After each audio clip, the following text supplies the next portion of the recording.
الحمد لله الحمد لله نحمده ونستعينه ونستغفره ونؤمن به ونتوكل عليه ونعوذ بالله من شرور أنفسنا ومن سيئات أعمالنا من يهده الله فلا مضل له ومن يضلل فلا هادي له ونشهد أن لا إله إلا الله وحده لا شريك له ونشهد أن سيدنا ونبينا وحبيبنا وطبيبنا ومأوانا وملجانا ومولانا محمد وبارك وسلم.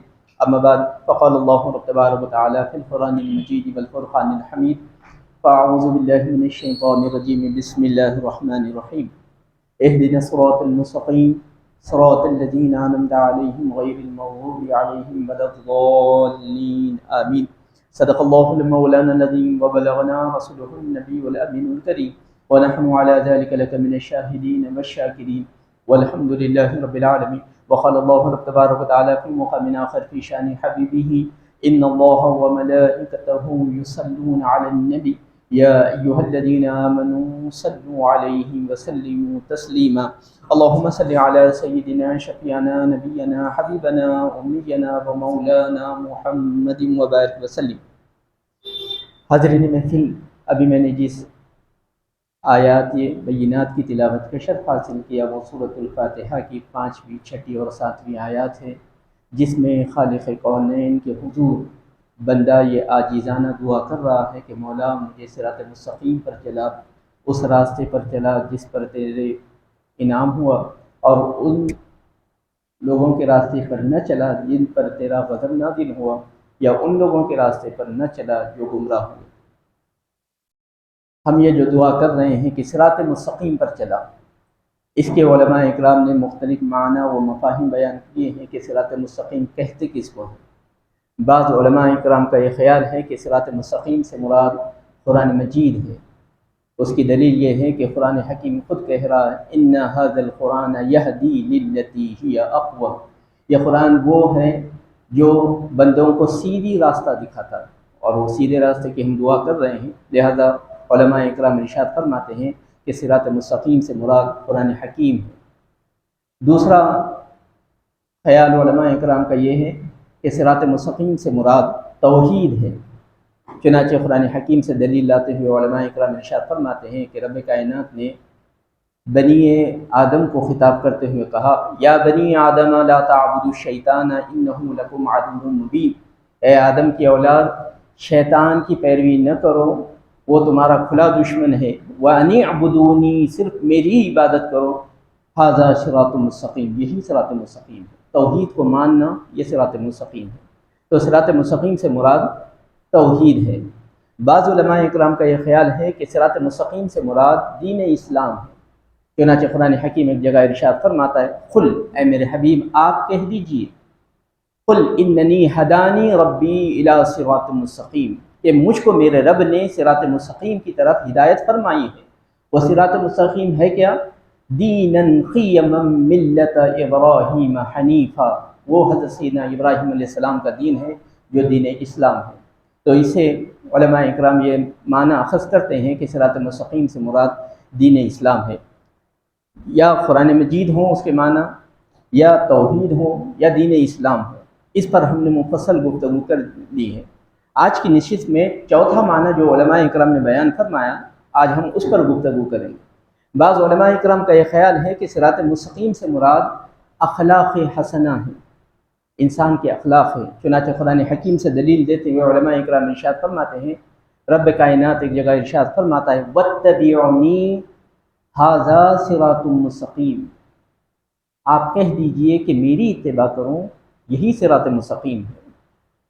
تو حضور اکرم صلی اللہ علیہ وسلم کا جو اسوہ حسنہ ہے، اس میں جو ممتاز چیز ہے وہ ہے اخلاق حسنہ. پچھلے دنوں میں ایک ایسا واقعہ پیش آیا جس سے ہماری روح بھی ترس گئی، اور وہ ہے حضور اکرم صلی اللہ علیہ وسلم کی شان میں گستاخی. اور مسلمانوں نے بجا طور پر اس کے اوپر صدائے احتجاج بلند کیا اور روڈوں پر آئے، کثیر تعداد میں آئے. بہت اس جذبے کو سلام ہے. یہ جو جذبہ ہم نے دکھایا ہے، جو شدت ہم نے دکھائی ہے، اس کو ہزاروں ہزار سلام. لیکن ایک لمحے کے لیے سوچیں، جو جذبہ ہم نے اس ملعون کے خلاف دکھایا ہے، اگر اسی شدت جذبہ کے ساتھ اگر ہم تعلیمات اسلامی پر عمل پیرا ہو جائیں تو بتائیے دنیا میں کون سا ایسا شخص ہوگا جس کی اتنی ہمت ہوگی کہ وہ نبی پاک علیہ الصلوۃ والسلام کے خلاف گستاخی کے کلمات ادا کرے۔ یہ تو ہماری بدعمالیاں ہیں، یہ جو ہم دور ہوئے ہیں اسلام سے، اس کا انہوں نے فائدہ اٹھایا ہے۔ اگر ہم شدت کے ساتھ، جو شدت ہم نے وہاں دکھائی ہے، اگر اسی شدت کے ساتھ اسلامی تعلیمات پر عمل پیرا ہوتے تو یقین جانیے دنیا میں کوئی مقام پر کسی کی ہمت نہیں ہوتی کہ وہ مسلمانوں کے خلاف یا اسلام کے خلاف کوئی لفظ کہے۔ یہ تو دور کی بات ہے کہ وہ نبی پاک علیہ الصلوۃ والسلام کی ذات میں گستاخی کرے۔ ہم نے جو احتجاج کیا اس میں ایک کمی رہ گئی، وہ یہ کہ ہم نے اس میں اخلاق کا دامن کو چھوڑ دیا، جبکہ ہم کو یہ سکھایا گیا ہے اہدنا الصراط المستقیم۔ 5 مرتبہ ہم نماز میں یہی دعا کر رہے ہیں کہ صراط مستقیم پر چلا، اور علماء کرام ارشاد فرماتے ہیں کہ صراط مستقیم سے مراد اخلاق ہے۔ اور ہم نے یہ جو مظاہرہ کیا ہے احتجاج کا، اس میں ہم سے یہ چیز ہوئی کہ ہم نے اخلاق کے دامن کو چھوڑ دیا۔ گستاخ رسول کی ایک ہی سزا، سر تن سے جدا، سر تن سے جدا۔ بتائیے یہ کون سا نعرہ ہے؟ اس میں کون سے اخلاق نظر آتے ہیں؟ اگر کوئی گستاخی کر بھی رہا ہے، ہم تو انڈیا میں ہیں، یہاں تو سیکولر ملک ہے، جمہوری ملک ہے، اگر اسلامی حکومت بھی ہوتی تو کسی مسلمان کو یہ حق حاصل نہیں ہے تو قانون کو اپنے ہاتھ میں لے اور یہ کہے کہ جو بھی میرے نبی کے شان میں گستاخی کرے گا میں اس کے سر کو تن سے جدا کر دوں گا۔ یہ تو سفاکیت ہے، یہ اس کا اخلاق سے کوئی دور دور تک تعلق نہیں ہے۔ اگر اسلامی حکومت بھی ہوتی تو اسلامی حکومت کا جو حکمراں ہے اس کو یہ حق پہنچتا کہ اس کے اوپر پہلے مقدمہ چلائے، تمام جو شواہد ہیں اس کو سنے، جب جج اس بات پر راضی ہو جائے کہ ہاں یہ سزا کا مستحق ہے، تب بھی اس کو حق ہے، حکمران کو حق ہے کہ اس کو سزا دے۔ کسی مسلمان کو یہ حق نہیں ہے۔ یہ تو اسلامی حکومت کی بات کر رہا ہوں، ہم تو جمہوری ملک میں رہتے ہیں۔ اچھا اس کا منفی نتیجہ کیا نکلا؟ اصل اس نے گستاخی کی تھی، اس کے خلاف لوگوں کو بات کرنی تھی، لیکن پورا تعصب پسند میڈیا نے مسلمانوں کو آگے کر دیا۔ کیوں کیا؟ ہم نے اخلاق کا دامن چھوڑ دیا۔ شدت میں بھی اسلام اس بات کی اجازت نہیں دیتا کہ ہم اخلاق کے دامن کو چھوڑ دیں۔ میں آپ کو ایک واقعہ سناتا ہوں، اسے اندازہ ہوگا کہ اخلاق کی اہمیت کتنی ہے اسلام میں۔ حضرت سیدنا ابو بکر صدیق رضی اللہ تعالیٰ عنہ، کون واقف نہیں ہے آپ سے؟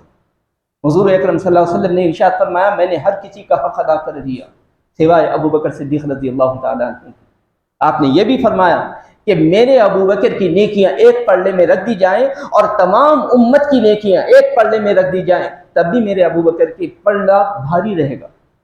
کون سی ہستی ہیں ابو بکر صدیق رضی اللہ تعالیٰ؟ جب مخالفین اسلام نے آپ کی صاحبزادی بی بی عائشہ صدیقہ رضی اللہ تعالیٰ عنہا پر تہمت لگائی تو اس میں ایک شخص ایسا بھی تھا جو حضرت سیدنا ابو بکر صدیق رضی اللہ تعالیٰ عنہ کی زیر کفالت تھا، یعنی اس کی دیکھ بھال آپ فرمایا کرتے تھے، اس کے کھانے پینے کا، اس کے رہن سہن کا، اس کے کپڑے کا آپ دیکھ بھال کرتے تھے۔ جب آپ نے دیکھا کہ جس کے ساتھ میں اس قدر نرمی کے ساتھ، اخلاق کے ساتھ پیش آتا ہوں، اس نے بھی میری لخت جگر کے خلاف تہمت میں شامل ہو گیا، وہ بھی تہمت لگانے لگا، تو آپ نے ناراضگی کا اظہار کرتے ہوئے ارشاد فرمایا کہ آج کے بعد میں تمہارے ساتھ ویسا معاملہ نہیں کروں گا۔ قربان جائیے نبی پاک علیہ الصلوۃ والسلام کی تعلیمات پر کہنے لگے اے ابو بکر یہ کیا کہہ رہے ہو؟ یہ مسلمانوں کے اخلاق نہیں ہو سکتے، وہ اس کے اخلاق ہے کہ وہ آپ کی رحمتیں حاصل کرنے کے باوجود آپ کی صاحبزادی پر الزام لگا رہا ہے، لیکن آپ کے اخلاق ایسے نہیں ہونے چاہیے کہ آپ نیکی سے پیچھے ہٹ جائیں۔ اسلام تو اس کی دعوت دیتا ہے۔ کس قدر سنگین معاملہ تھا کہ ابو بکر صدیق رضی اللہ تعالیٰ عنہ کی صاحبزادی پر الزام لگا رہا تھا وہ شخص بدکاری کا، لیکن اس کے باوجود حضور پاک علیہ الصلوۃ والسلام نے ارشاد فرمایا اے ابو بکر اخلاق کے دامن کو نہ چھوڑنا۔ آج ہم نے اخلاق کا دامن چھوڑا، اس کا نقصان ہمیں ہوا، اس کو نہیں ہوا جس کو ہونا چاہیے تھا۔ وہ تو سکون سے چلا گیا، لیکن پورے مسلمانوں کو ٹی وی پر پیش کیا، ہر چینل لگائیے آپ، ہر چینل میں مسلمانوں کو بدنام کرنے کی کوشش کی گئی، اسلام کو بدنام کرنے کی کوشش کی گئی۔ اور یہ چینل صرف حیدرآباد میں نہیں دکھایا گیا، صرف انڈیا میں نہیں دکھایا گیا، ہر طرف یہ چینل دکھائے گئے۔ اس میں نقصان کس کا ہوا؟ ہمارا۔ وجہ کیا تھی؟ ہماری نادانی، ہم نے اخلاق مصطفیٰ صلی اللہ علیہ وسلم کی پیروی نہیں کی۔ حضور اکرم صلی اللہ علیہ وسلم کے بارے میں رب کائنات ارشاد فرماتا ہے وَإِنَّكَ لَعَلَىٰ خُلُقٍ عَظِيمٍ، اے میرے حبیب آپ اخلاق کے مالک ہیں۔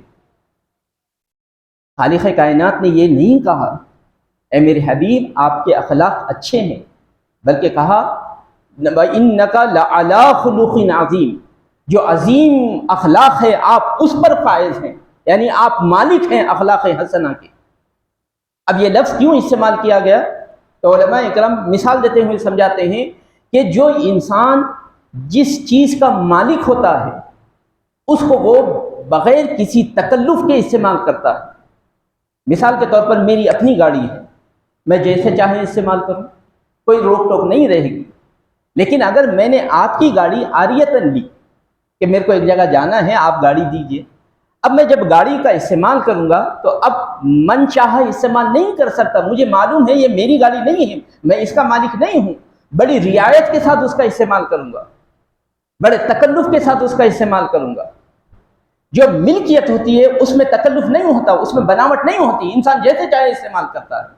تو رب کائنات نے ارشاد فرمایا اے میرے حبیب آپ جو اخلاق دنیا کے سامنے پیش کر رہے ہیں اس میں کوئی بناوٹ نہیں ہے۔ بعض وقت ایسا ہوتا ہے کہ انسان بناوٹی اخلاق بھی پیش کرتا ہے۔ مثال کے طور پہ میرے اندر بد کرداری ہے، سخت دلی ہے، لیکن میں آپ کو خوش کرنے کے لیے خندہ پیشانی کے ساتھ بات کر رہا ہوں، یہ کیا ہے؟ بناوٹی اخلاق ہے۔ لیکن رب کائنات ارشاد فرماتا ہے اے میرے حبیب آپ کا کوئی خلق ایسا نہیں ہے جو بناوٹی ہے، بلکہ ہر اخلاق کے آپ مالک ہیں۔ آپ جب بھی اخلاق کا مظاہرہ کرتے ہیں تو بغیر کسی تکلف کے آپ استعمال کرتے ہیں۔ تو ہم کو تو چاہیے تھا کہ یہ گستاخی جو کی گئی اس کے رد عمل میں بھی ہم اخلاق کے دامن کو نہ چھوڑتے۔ اگر وہ ہماری فطرت بن گئی ہوتی، ہم اس کے مالک ہو گئے ہوتے تو ہم اخلاق کا دامن نہ چھوڑتے، اور اخلاق کے دامن کو چھوڑنے کی وجہ سے جو ذلت، جو رسوائی مسلمانوں کی ہوئی، اسلام کی ہوئی، وہ نہ ہوتی۔ ہم کو اس طرف غور کرنا چاہیے۔ چنانچہ آپ احادیث مبارکہ بھی دیکھیں، رب کائنات کے نبی نے جا بجا اخلاق کی خوبیوں کو بیان فرمایا ہے۔ چنانچہ حضرت سیدنا ابو دردہ رضی اللہ تعالیٰ عنہ سے مروی ہے، حضور اکرم صلی اللہ علیہ وسلم ارشاد فرماتے ہیں میدان حشر میں ترازو میں جو سب میں بھاری چیز رکھی جائے گی وہ اخلاق حسنہ ہے۔ حالانکہ نماز، روزہ، زکوٰۃ، حج تمام نیک اعمال ایک طرف، لیکن حضور اکرم صلی اللہ علیہ وسلم نے ان عبادات میں سے کسی عبادت کا ذکر نہیں فرمایا، بلکہ کہا اخلاق حسنہ۔ جب یہ اخلاق حسنہ نام اعمال میں ڈالے جائیں گے تو یہ سب میں زیادہ وزنی ہوں گے میدان حشر میں۔ آج ہم اسی کو چھوڑے بیٹھے ہیں۔ اگر ہم اخلاق حسنہ کو چھوڑ دیں گے، عبادتیں رکھیں گے، کوئی فائدہ نہیں ہوگا، کیونکہ عبادتیں بھی اسی وقت رب کائنات قبول فرمائے گا جب ہمارے کردار میں اخلاق حسنہ ہوں۔ اور ایک روایت میں آیا ہے حضور اکرم صلی اللہ علیہ وسلم ارشاد فرماتے ہیں کیا میں تمہیں اس اعلیٰ عبادت کے بارے میں نہ بتاؤں جو تمہارے جسم کو محنت اور مشقت میں نہیں ڈالتی؟ صحابہ نے پوچھا یا رسول اللہ ایسی کون سی عبادت ہے جو ہمارے جسم کو تھکاتی نہیں ہے؟ حضور اکرم صلی اللہ علیہ وسلم نے ارشاد فرمایا اخلاق حسنہ، خاموش رہو اور اخلاق حسنہ اپناؤ، یہ انسان کے جسم کو تھکانے والی نہیں ہے۔ اب دیکھیں آپ نماز پڑھنا ہے، نماز سے پہلے وضو کرنا ہے، سردی کا موسم رہا تو جب ہم وضو کرنے جائیں گے تو اس کی تکلیف ہمارے جسم پر محسوس ہوگی۔ اگر مسجد ہمارے گھر سے دور ہے تو مسجد آنے کے لیے جسم کو تکلیف ہوگی۔ پھر ہم جب نماز ادا کرتے ہیں، قیام کرتے ہیں، رکوع میں جاتے ہیں، سجدے میں جاتے ہیں، تحیات میں بیٹھتے ہیں، جسم کو تکلیف ہو رہی ہے۔ اسی طرح روزے میں دیکھیے جسم کو تکلیف ہو، صبح سے بھوکے ہیں، پیاسے ہیں، جسم کو تکلیف ہے۔ اسی طرح زکوٰۃ، صدقات، خیرات جو دے رہے ہیں، جب تک ہم صاحب استطاعت نہیں ہوں گے صدقہ خیرات کیسے کریں گے؟ تو صدقہ خیرات کرنے کے لیے ہم کو پہلے محنت و مشقت کرنی پڑے گی، جسم کو تھکانا پڑے گا، تب جا کر ہم پیسے کمائیں گے۔ اس کے بعد جب ہم صاحب استطاعت بنیں گے تو اس وقت زکوٰۃ دے سکیں گے، اور صدقات واجبہ اور نافلہ ادا کر سکیں گے۔ اسی طرح حج کو لیجئے، 5 ایام مناسک حج میں پورے جسم کو تکلیف دے رہے ہیں، کبھی عرفات میں ٹھہر کر، کبھی مزدلفہ میں ٹھہر کر، تو کوئی عبادت ایسی نہیں ہے جس میں انسان کے جسم کو تکلیف نہ پہنچتی ہو، لیکن اخلاق حسنہ ایسے ہیں جس میں انسان کے جسم کو کوئی تکلیف نہیں پہنچتی۔ اس کے باوجود نبی پاک علیہ الصلوۃ والسلام نے ارشاد فرمایا یہ عبادت سب سے اعلیٰ عبادت ہے۔ ہم اگر خاموش بھی ہو جاتے تو ہماری بد اخلاقی کا چرچا دنیا کے سامنے نہیں ہوتا۔ اگر ہم خاموش ہو جائیں تو کسی کی غیبت سے ہم بچ جاتے ہیں، اگر ہم خاموش ہو جائیں تو جھوٹ بولنے سے بچ جاتے ہیں، اگر ہم خاموش ہو جائیں جھوٹی گواہی دینے سے بچ جاتے ہیں۔ اس میں جسم کو کوئی تھکاوٹ نہیں ہے، لیکن اخلاق کی ایسی خوبی ہے کہ یہ تمام جو جسمانی مشقتیں ہیں یہ نہ ہونے کے باوجود اللہ رب تبارک و تعالیٰ کو بے انتہا پسند ہے۔ حضرت شیخ سعدی علیہ رحمہ سے کسی نے پوچھا کہ انسان میں کتنے عیب ہیں، تو آپ نے ارشاد فرمایا کہ اگر ہم انسان کے عیب شمار کرنے بیٹھیں تو شمار نہیں کر سکتے، اس قدر اس کے اندر عیب ہے، لیکن ایک خوبی ایسی ہے اگر وہ اس کو اپنا لے تو تمام عیب چھپ جاتے ہیں۔ تو لوگوں نے پوچھا حضور وہ کون سی نیکی ہے؟ تو آپ نے ارشاد فرمایا اخلاق حسنہ۔ جب انسان اخلاق حسنہ کو اپنا لیتا ہے تو جتنے عیب ہمارے اندر ہیں وہ تمام کے تمام عیب چھپ جاتے ہیں۔ جھوٹ بولنا ہمارے اندر عیب ہے، سچائی کی طرف آ جائیے یہ عیب چھٹ جائے گا۔ ظلم کرنا ہمارے اندر عیب ہے، اگر ہم مظلوم کی اعانت کریں گے تو یہ ظلم کرنے کی جو عیب ہے یہ چھپ جائے گا۔ تو جتنے عیب ہمارے اندر ہیں وہ تمام کے تمام چھپ جائیں گے اخلاق حسنہ اگر ہم حاصل کر لیں گے۔ اسی لیے نبی پاک علیہ الصلوۃ والسلام کی وصف خاص رب کائنات ارشاد فرماتا فَإِنَّكَ لَعَلَىٰ خُلُقٍ عَظِيمٍ، اے میرے حبیب آپ اخلاق کی بلندیوں پر فائز ہیں۔ اسی طرح اور ایک حدیث شریف میں آیا ہے، حضرت سیدنا جابر رضی اللہ تعالیٰ عنہ سے مروی ہے، حضور اکرم صلی اللہ علیہ وسلم ارشاد فرماتے ہیں میدان حشر میں مجھ کو سب میں زیادہ محبوب اور میرے سے سب میں زیادہ قریب وہ ہوگا جس کے اخلاق اچھے۔ اب بتائیے حضور اکرم صلی اللہ علیہ وسلم سے قریب رہنا ہم کو زیادہ پسند ہے یا بد اخلاقی کر گستاخان رسول کو جواب دینا زیادہ عزیز ہے؟ نبی پاک علیہ الصلوۃ والسلام ارشاد فرماتے ہیں کہ میدان حشر میں سب میں زیادہ محبوب مجھ کو وہ شخص ہے جو جس کے اخلاق اچھے ہوں، اور میری مجلس سے سب میں زیادہ قریب وہ ہوگا جس کے اخلاق اچھے ہوں۔ تو اخلاق کی اتنی اہمیت ہے لیکن ہم اخلاق کو کہیں نہ کہیں فراموش کر رہے ہیں۔ اسی طرح حضور اکرم صلی اللہ علیہ وسلم سے حضور اکرم صلی اللہ علیہ وسلم نے صحابہ سے دریافت کیا کہ صحابہ کیا تم جانتے ہو کہ مفلس کون ہے؟ تو صحابہ نے اپنے انداز سے کہا کہ جس کے پاس مال نہ ہو، دینار و درہم نہ ہو، وہ مفلس ہوگا۔ حضور اکرم صلی اللہ علیہ وسلم نے ارشاد فرمایا میدان حشر میں مفلس وہ ہوگا جو کثرت سے نیک اعمال لے کر آئے گا، اس کے پاس نمازیوں کے اجر و اعمال ہوگا، نماز کا ہوگا، روزے کا ہوگا، زکوٰۃ کا ہوگا، حج کا ہوگا، حسن سلوک ہوگا، تمام نیکیاں وہ لے کر آئے گا، لیکن بد اخلاقی کی وجہ سے اللہ رب تبارک و تعالیٰ اس کی نیکیاں دوسرے لوگوں کے نام اعمال میں منتقل کر دیں گے، یہاں تک کہ اس کے نام اعمال میں کچھ باقی نہیں رہے گا، جس کی وجہ سے وہ جنت میں جانے کے بجائے جہنم رسید ہو جائے گا۔ مثال کے طور پر میرے پاس نماز کا بہت زیادہ اجر و ثواب ہے، جب میں میدان حشر میں یہ تمام نیکیاں لے کر پہنچوں گا، 5 وقتہ نمازی تھا، تہجد گزار تھا، یہ تمام نیکیاں لے کر پہنچوں گا رب کے حضور، اور رب کائنات جب ملاحظہ فرمائے گا کثرت سے تو اس وقت رب کائنات ہماری نیکیوں کی وجہ سے جب جنت کا پروانہ دینے والا ہوگا فرشتوں کو، ایک شخص آئے گا اور کہے گا کہ مولا اس شخص کو تو جنت میں لے جا رہا ہے جس نے مجھ پر ظلم کیا ہے، مجھ کو دھوکہ دیا ہے، میری غیبتیں کی ہیں، مجھ کو تکلیفیں دی ہیں۔ تو رب کائنات ارشاد فرمائے گا آج کسی کے ساتھ ظلم نہیں ہوگا، بتاؤ تمہارا کتنا حق بنتا ہے؟ تو وہ جتنا حق بنے گا رب کائنات وہ نمازوں کی جو نیکیاں ہیں وہ نکال کر اس کے نام اعمال میں منتقل کر دے گا، اور وہ شخص جو جہنم میں جانے والا تھا وہ جنت میں چلا جائے گا نیکی کی وجہ سے، اور میں نمازوں کی وجہ سے جنت میں جانا تھا لیکن میری بد اخلاقیوں کی وجہ سے وہاں پر جا کر میں جہنم میں جا رہا ہوں۔ حضور اکرم صلی اللہ علیہ وسلم نے ارشاد فرمایا حقیقت میں مفلس شخص یہ ہے جو کثرت کے ساتھ اجر و ثواب لے کر آئے گا، لیکن وہاں پر بد اخلاقی کی وجہ سے اس کے تمام نیکیاں دوسروں کے نام اعمال میں منتقل کر دیے جائیں گے، اس وقت وہ مفلس کہلائے گا۔ تو اخلاق حسنہ کا اس سے بھی اندازہ ہوتا ہے۔ اور نبی پاک علیہ الصلوۃ والسلام کی سیرت بھی آپ اٹھا کر دیکھیں، حضور اکرم صلی اللہ علیہ وسلم نے جو کٹر سے کٹر دشمن تھا آپ کا، اس کو آپ نے معاف فرما دیا۔ تو ہم پر بھی لازم ہے کہ اسی اسوہ حسنہ پر چلیں اور اخلاق کے دامن کو کبھی نہ چھوڑیں۔ چنانچہ آپ سب جانتے ہیں کہ عبداللہ ابن ابی، یہ رئیس المنافقین اس کا لقب تھا۔ اس کی تفصیل علماء اکرام یہ بیان فرماتے ہیں کہ یہ مدینے کا سردار بننے والا تھا۔ مدینہ شریف کے جتنے سردار تھے قبائل کے، ان لوگوں نے متفقہ طور پر اس کو سردار منتخب کر لیا تھا۔ ایک دو دن میں اس کی تاج پوشی ہونے والی تھی۔ آج کل کے زمانے میں اگر میں بیان کروں تو اس کو پرائم منسٹر کا حلف دلایا جانے والا تھا، اس قدر وہ قریب پہنچ چکا تھا۔ اسی وقت حضور اکرم صلی اللہ علیہ وسلم ہجرت فرما کر مکہ شریف سے مدینہ شریف میں داخل ہوئے، اور جب حضور اکرم صلی اللہ علیہ وسلم مدینہ طیبہ میں داخل ہوئے تو آپ کا وہاں پر والہانہ استقبال کیا گیا۔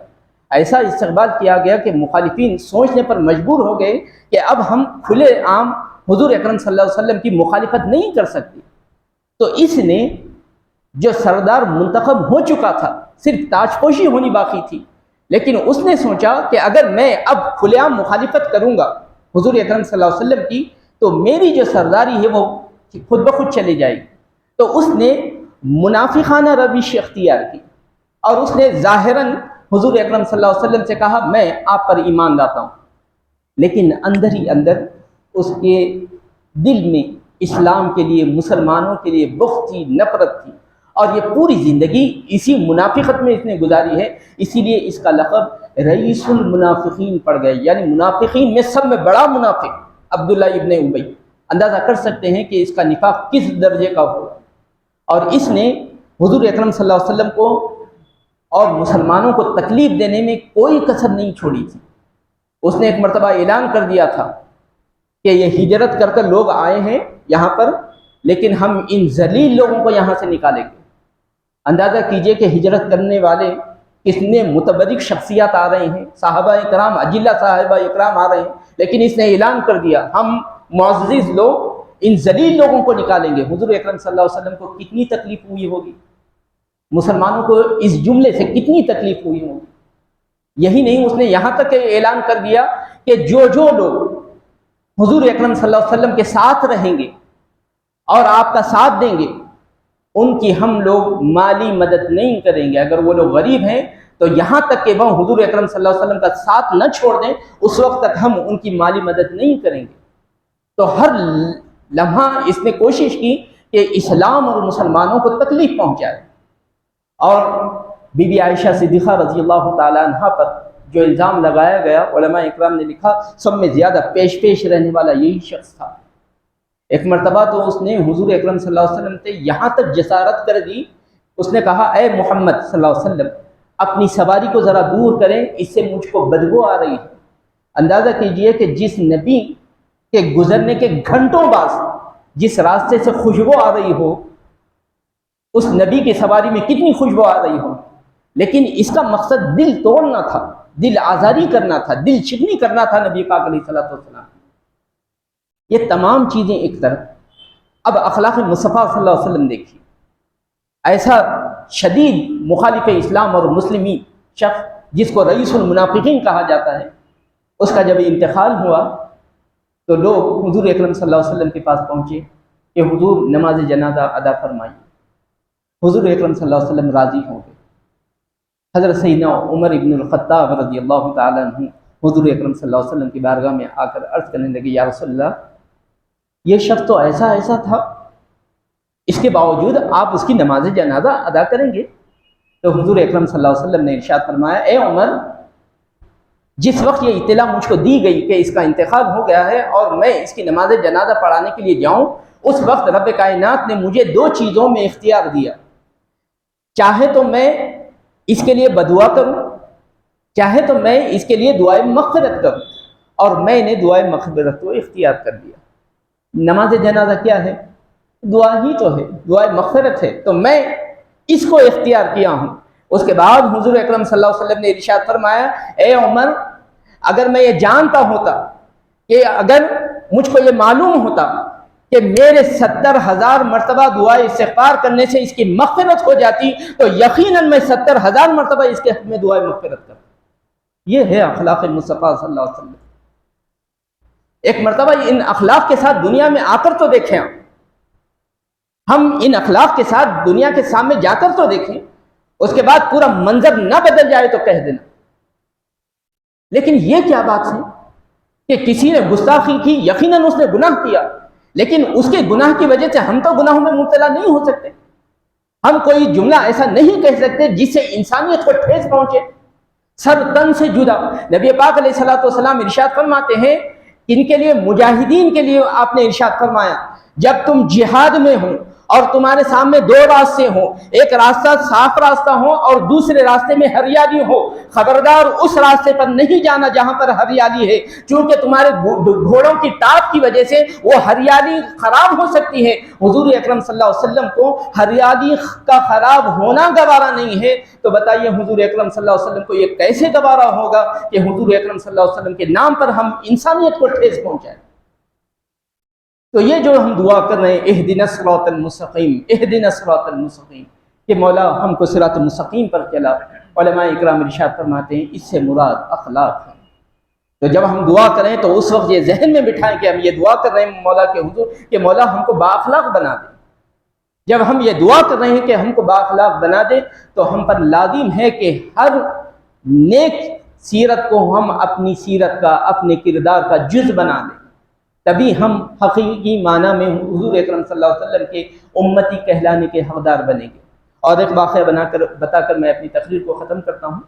حضور اکرم صلی اللہ علیہ وسلم کے ایک محبوب چچا تھے، بہت زیادہ محبت کرتے ہیں حضور اکرم صلی اللہ علیہ وسلم، وہ ہیں حضرت حمزہ رضی اللہ تعالیٰ، جو شہید ہوئے جنگ احد میں، اور آپ کو شہید کرنے والے کا نام وحشی تھا، اور یہ بعد میں چل کر مسلمان ہو گئے۔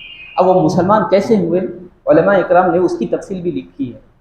اب اندازہ کیجئے کہ حضور اکرم صلی اللہ علیہ وسلم کے محبوب ترین چچا حضرت سیدنا حمزہ رضی اللہ تعالیٰ عنہ کو جس نے قتل کیا، جو جانتا بھی تھا کہ یہ چچا حضور کو بہت زیادہ محبوب ہے، اسی لیے اس نے حضرت حمزہ رضی اللہ تعالیٰ عنہ کو قتل کیا، تو اس کا دل کتنا سخت رہا ہوگا، تبھی تو اس نے یہ اقدام کیا۔ لیکن جب فتح مکہ ہوا تو حضور اکرم صلی اللہ علیہ وسلم نے اسلام پیش کیا، اس کے سامنے بھی اسلام پیش کیا، وحشی کے سامنے۔ تو وحشی جب حضور اکرم صلی اللہ علیہ وسلم سے ملنے آئے تو کہا میں اسلام قبول کر لوں گا، لیکن اس کا فائدہ کیا؟ کیونکہ قرآن حکیم ایک جگہ ارشاد فرماتا ہے والذین لا يدعون مع اللہ الہا آخر ولا يقتلون النفس التي حرم اللہ الا بالحق ولا يزنون، جو لوگ اللہ رب تبارک تعالیٰ کے ساتھ کسی کو شریک نہیں ٹھہراتے، جو لوگ معصوم کا قتل نہیں کرتے، جو لوگ بدکاری نہیں کرتے، یہ لوگ نیک لوگ ہیں۔ اور جو لوگ یہ اعمال میں مبتلا ہوتے ہیں، اللہ رب تبارک تعالیٰ میدان حشر میں ان کو سخت ترین عذاب دے گا۔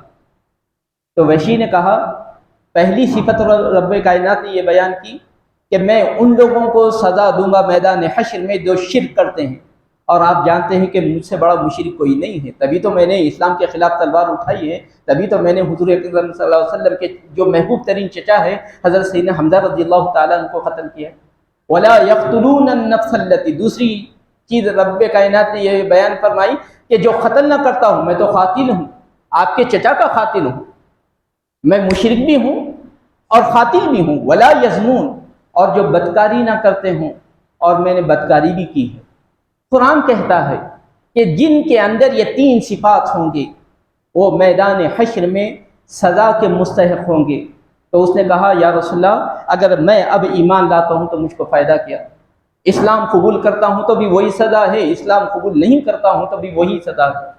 تو رب کائنات نے اسی وقت کی آیت پاک نازل فرما دی، الا من تاب وآمن وعمل عملا صالحا فاولئک یبدل اللہ سیئاتہم حسنات وکان اللہ غفورا رحیما، مگر وہ لوگ جو توبہ کر لیتے ہیں۔ پچھلے دنوں میں کسی نے گستاخی کی، کیا یہ امکان نہیں ہے کہ وہ توبہ کر لے؟ طائف کے میدان میں جب آپ پر چھوٹے چھوٹے بچے پتھرے برسا رہے تھے، دندان مبارکہ شہید ہو رہے تھے، خون رس رہا تھا، فرشتہ آ کر حضور اکرم صلی اللہ علیہ وسلم سے کہا یا رسول اللہ آپ کہیں تو اللہ کے حکم سے اس قوم کو دو پہاڑوں کے بیچ میں پسل کے رکھ دوں۔ حضور اکرم صلی اللہ علیہ وسلم نے تبسم فرما کر کہا یہ لوگ مجھ کو نہیں جانتے اسی لیے مجھ پر ظلم کر رہے ہیں، لیکن مجھے امید ہے کہ انہی کی اولاد میں سے کوئی ایسا نکلے گا جو اسلام کا پرچار کرے گا، جو اسلام کی تبلیغ کرے گا۔ تو کیا آج ہم اتنے نا امید ہو گئے ہیں کہ جس نے گستاخی کی ہے کیا آج ہم کو امید نہیں ہے کہ اسی کا بیٹا ہو سکتا ہے کل اٹھ کر اسلام کا جھنڈا اٹھا لے؟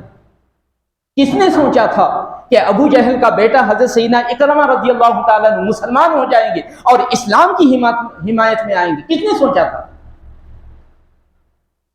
تو یہ تو اللہ رب تبارک و تعالیٰ کی قدرت ہے۔ تو رب کائنات ارشاد فرماتا ہے ان کو توبہ کرنے کا موقع تو دو۔ الا من تاب وآمن وعمل عملا صالحا فاولئک یبدل اللہ سیئاتہم حسنات وکان اللہ غفورا رحیما۔ یہ تین گناہ جس نے کیے ہیں، شرک کا گناہ، قتل کا گناہ اور بدکاری کا گناہ، اس کے باوجود اگر وہ توبہ کرتے ہیں، ایمان لاتے ہیں، نیک عمل کرتے ہیں، تین چیزیں رب کائنات نے بیان، توبہ کرنا، ایمان لانا اور نیک عمل کرنا، اللہ رب تبارک و تعالیٰ ارشاد فرماتا ہے کہ میں ان کے گناہوں کو نہ صرف معاف کروں گا بلکہ ان کے گناہوں کو نیکیوں میں بدل دوں گا۔ وَكَانَ اللَّهُ غَفُورًا رَحِيمًا، چونکہ میں گناہوں کو بخشنے والا ہوں اور رحم کرنے والا ہوں۔ جب یہ آیت پاک حضور اکرم صلی اللہ علیہ وسلم نے وحشی کے سامنے رکھی، تم تو یہ کہتے ہو کہ میں نے تین گناہ کیا ہے تو مجھ کو سزا ملے گی، لیکن رب کائنات یہ بیان فرما رہا ہے۔ تو وحشی سمجھ گیا کہ رحمت کردگار بھی جوش میں ہے اور رحمت عالم کی رحمت بھی جوش میں ہے، چنانچہ اس نے کہا حضور اس میں جو شرائط بیان کیے گئے ہیں وہ بڑے سخت ہیں۔ الا من تاب، جو توبہ کرے، اور توبہ بھی کیسی ہو؟ خالص توبہ ہو، اور وہ بہت کم بندوں کو نصیب ہوتی ہے۔ پھر اس کے بعد ایمان لانا، زبانی ایمان نہیں، عملی ایمان لانا، پھر اس کے بعد نیک عمل کرنا، تین شرائط ہیں۔ اگر میں ان تین شرائط میں سے کسی بھی شرط میں پورا نہیں اترا تو پھر مجھ کو سزا ملنے والی ہے۔ تو اسی وقت رب کائنات نے یہ آیت پاک نازل فرما دی، ان اللہ لا یغفر ان یشرک بہ ویغفر ما دون ذلک لمن یشاء۔ اے میرے حبیب آپ اسے کہہ دے کہ جو شرک نہیں کرتا، میں جو شرک کرتا ہے اس کو معاف نہیں کروں گا، اس کے علاوہ جتنے گناہ ہیں وہ تمام کے تمام گناہوں کو میں معاف کرنے والا ہوں۔ پھر وحشی نے اور ایک چیز پیش کی، یا رسول اللہ ابھی بھی مجھ کو نجات کی امید نظر نہیں آتی، ابھی بھی نجات مشیت کردگار پر ہے۔ رب کائنات ارشاد فرماتا ہے سوائے مشرک کے میں جسے چاہوں معاف کروں، وہ اس کی چاہت ہو سکتا ہے کہ اس کی چاہت میں نہ ہوں، یہ بھی تو ممکن ہے۔ تو ابھی بھی مجھ کو کامل تیقن نہیں ملا کہ میں اسلام قبول کر لوں تو میں میدان حشر میں کامیاب ہو جاؤں گا۔ اس کے بعد اللہ رب تبارک و تعالیٰ نے یہ آیت نازل فرما دی، قل یا عبادی الذین اسرفوا علی انفسہم لا تقنطوا من رحمت اللہ۔ اے میرے حبیب آپ میرے گناہ گار بندوں سے کہہ دیجئے کہ وہ میری رحمت سے مایوس نہ ہوں، میں ان کے تمام گناہوں کو معاف کرنے کے لیے تیار ہوں، لیکن وہ سلخ دل کے ساتھ میرے سامنے آ جائے۔ تو بتائیے جو گستاخی ہو رہی ہے اگر یہ بھی توبہ کر لیں، ہم رکاوٹ بن رہے ہیں بد اخلاقی کی وجہ سے، اور کیسے کیسے الفاظ استعمال کر رہے ہیں۔ جانور کے لیے جو الفاظ استعمال کیے جاتے ہیں وہ الفاظ، یقیناً اس نے بہت برا کام کیا ہے۔ اللہ رب تبارک و تعالیٰ نے ارشاد فرمایا جو میرے نبی کی شان میں گستاخی کرتا ہے وہ بد نسل ہوتا ہے۔ یہ رب کائنات کا سخت الفاظ ہے، اس سے زیادہ سخت الفاظ ہو نہیں سکتا، لیکن ہم اس کو جانور کہیں، خنزیر کہیں، یہ کون سی تعلیمات ہیں؟ یہ کیا اخلاق نبوی صلی اللہ علیہ وسلم میں اس کی اجازت ملتی ہے کہ ہم انسان کو خنزیر کہہ دیں؟ رب کائنات قرآن حکیم میں ایک جگہ ارشاد فرماتا ہے وَلَقَدْ كَرَّمْنَا بَنِي آدم، ہم نے مکرم کیا ہے آدم علیہ السلام کی اولاد کو۔ رب کہہ رہا ہے کہ میں نے مکرم کیا، اس کو انسان بنایا، اور ہم انسان کو جانور بنا رہے ہیں صرف اس بات پر کہ اس نے نبی پاک علیہ السلام کی شان میں گستاخی کی ہے۔ یقیناً اس نے گستاخی کی ہے، وہ ناقابل معافی جرم ہے، لیکن کبھی ہم بھی سوچیں کہ ہم کتنے مرتبہ گستاخی کر رہے ہیں۔ حضور اکرم صلی اللہ علیہ وسلم نے ارشاد فرمایا سچ بولو جھوٹ نہ بولو، ہم جھوٹ نہیں بول رہے ہیں، کیا یہ نبی پاک علیہ الصلوۃ والسلام کے فرمان کی گستاخی نہیں ہے؟ حضور اکرم صلی اللہ علیہ وسلم نے ارشاد فرمایا تمہارے پاس امانت رکھائی جائے تو اس میں خیانت نہ کرو، کیا ہم خیانت نہیں کر رہے ہیں؟ کیا یہ گستاخی نہیں ہے؟ کیا حضور اکرم صلی اللہ علیہ وسلم نے یہ نہیں بیان فرمایا کہ معصوم پر ظلم نہ کرو؟ کیا ہم ظلم نہیں کر رہے ہیں؟ کیا یہ گستاخی نہیں ہے؟ اس نے ذات رسالت مآب صلی اللہ علیہ وسلم کے ساتھ گستاخی کی ہے اور ہم تعلیمات اسلامی کے ساتھ گستاخی کر رہے ہیں۔ وہ گستاخی کی جو سزا ہے وہی گستاخی کی سزا یہ بھی ہے۔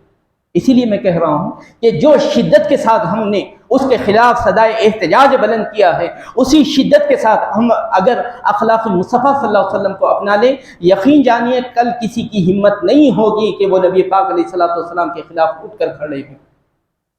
یہ اخلاق مصطفیٰ صلی اللہ علیہ وسلم ہی ہے کہ اسلام چپے چپر پر دنیا میں پھیلا ہے۔ جب ابتدائی دور تھا اسلام کا، اس وقت رب کائنات نے ارشاد فرمایا تھا خوشخبری دیتے ہوئے، اے میرے حبیب آپ دیکھیں گے وَرَأَيْتَ النَّاسَ يَدْخُلُونَ فِي دِينِ اللَّهِ أَفْوَاجًا، اے میرے حبیب ایک وقت ایسا آئے گا، آج لوگ آپ کو ستا رہے ہیں لیکن ایک وقت ایسا آئے گا فوج در فوج لوگ داخل اسلام ہوتے چلے جائیں گے، لاکھوں کی تعداد میں لوگ داخل ہوتے چلے جائیں گے۔ اور یہ لاکھوں کی تعداد میں کیسے داخل ہوئے؟ رب کائنات وہ بھی بیان فرما رہا ہے وَلَوْ كُنْتَ فَظًّا غَلِيظَ الْقَلْبِ لَانفَضُّوا مِنْ حَوْلِكَ، اے میرے حبیب یہ جو لوگ جوق در جوق لاکھوں کی تعداد میں دائرے اسلام میں داخل ہو رہے ہیں، اس کی اہم وجہ یہ ہے کہ آپ اخلاق کے مالک ہیں، نہ آپ سخت مزاج ہیں نہ سخت دل ہیں۔ دو چیزیں رب کائنات نے بیان فرمائی، کہا اے میرے حبیب آج جو اسلام جو پھیل رہا ہے اس کی بنیاد یہ ہے کہ آپ کے اخلاق ہیں، نہ آپ سخت مزاج ہیں نہ سخت دل ہیں۔ اور آج ہم نبی پاک علیہ الصلوۃ والسلام کا نام بھی لیتے ہیں اور سخت مزاجی کا بھی مظاہرہ کر رہے ہیں، سخت دلی کا بھی مظاہرہ کر رہے ہیں، جس کی وجہ سے جس کو سزا ملنی چاہیے تھے وہ تو بری ہو رہے ہیں اور جن کو بری ہونا چاہیے تھا ان کو سزا ہو رہی ہے۔ ان نوجوانوں کا کیا قصور تھا جن کو جیلوں میں ڈالا گیا؟ ان نوجوانوں کا کیا قصور تھا جن کو پولیس نے بربریت کا نشانہ بنایا؟ ان کا مطالبہ اتنا ہی تھا کہ اس نے گستاخی کی ہے لہذا ہم اپنے جذبات کا اظہار کر رہے ہیں جبکہ جمہوری حق ہم کو حاصل ہے۔ لیکن پولیس کو موقع ملا ہے، میڈیا کو موقع ملا ہے ہماری بداخلاقی کی وجہ سے، سرتن سے جدا کے جو نعرے ہم نے لگائے ہیں جو انسانیت کو ٹھیس پہنچاتے ہیں، اس کی وجہ سے یہ سزائیں ہم کو مل رہی ہیں۔ کاش ہم اس اہمیت کو سمجھ جاتے اخلاق مصطفیٰ صلی اللہ علیہ وسلم کی۔